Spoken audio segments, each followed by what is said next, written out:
Article, हाँ article, okay article. तो हम बात करने वाले हैं आर्टिकल की।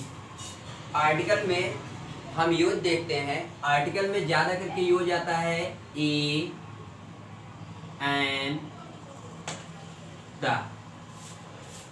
ए एंड द का प्रयोग होता है आर्टिकल में। तो हम इसमें बात करने वाले हैं ए एंड द का जो प्रयोग होता है वो कैसे हम समझें कि कहाँ ए लगता है और कहाँ एन लगता है और कहाँ द लगता है। तो हम सबसे पहले देखेंगे यहाँ पे ए एन का प्रयोग, ओके। तो अंग्रेजी के वर्ड में आ की ध्वनि सुनाई दे। किसकी ध्वनि सुनाई दे? आ की। जैसे हम पहले ये देखेंगे ए, ई, आई, ओ, यू। ये हमारे हैं वावेल। क्या है? वावेल। इंग्लिश के वर्डों के क्या है? ये वावेल हैं। जो वर्ड्स होते हैं उसके वावेल, और इसके बाद वाला जो होता है वो कॉन्सोनेंट होता है। तो हमारा जो इसी के आधार पे होगा।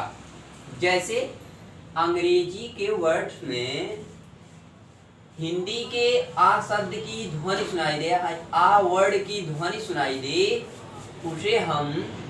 उसमें हम किसका प्रयोग करेंगे? एन का। किसका प्रयोग करेंगे? एन का। जैसे एग्जाम्पल हम लेते हैं U M B R E double L A, umbrella. Umbrella means होता है बच्चों छाता, लेकिन ये लिखा जाता है अम्ब्रेला।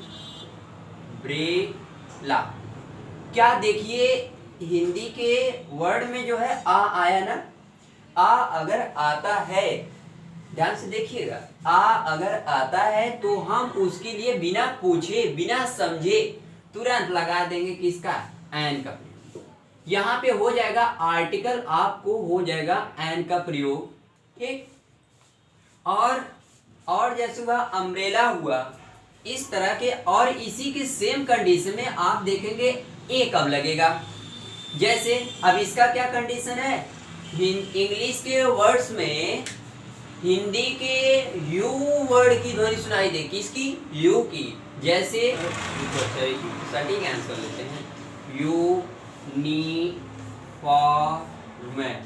यूनिफॉर्म। ये यूनिफॉर्म जो होता है, जैसे अब यहाँ पे यू देख रहे हैं आप, यू, तो यहाँ पे हमने देखा यहाँ पे आ मिला। क्या मिला? आ मिला।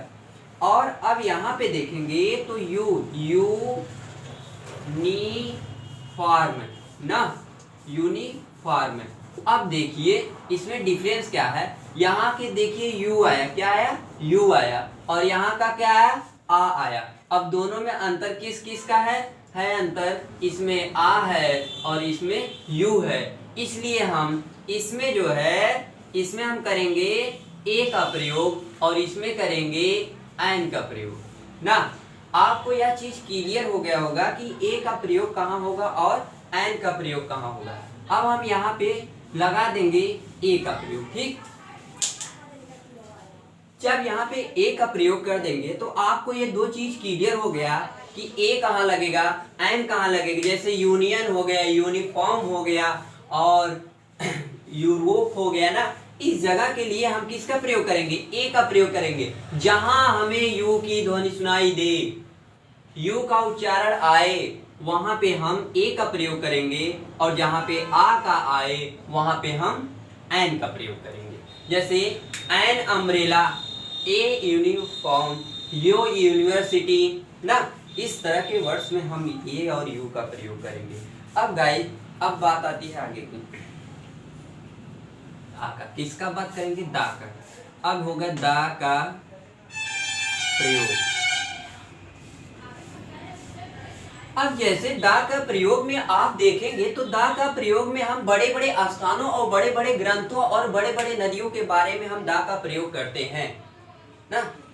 बड़े बड़े स्थान, बड़े बड़े ग्रंथ और बड़ी बड़ी नदियों के बारे में हम बड़े बड़े लोगों के बारे में हम, जो हमारे प्रसिद्ध है, उसके बारे में हम दा का प्रयोग करते हैं। जैसे आपको हम बता दें, सिंपली सी एक कंडीशन है।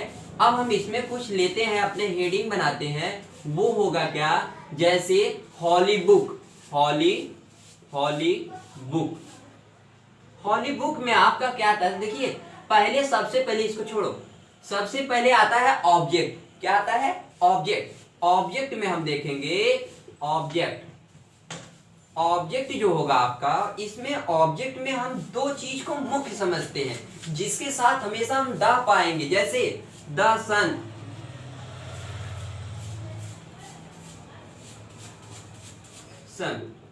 और द मून, इनके साथ में हम दा का हमेशा प्रयोग पाएंगे। अब इसके बाद आता है हॉली बुक। हॉली बुक में हमारा हो गया गीता, रामायण, पुराण, महाभारत, इन जैसे ग्रंथों में हम दा का प्रयोग करते हैं। जैसे द गीता, द रामायण,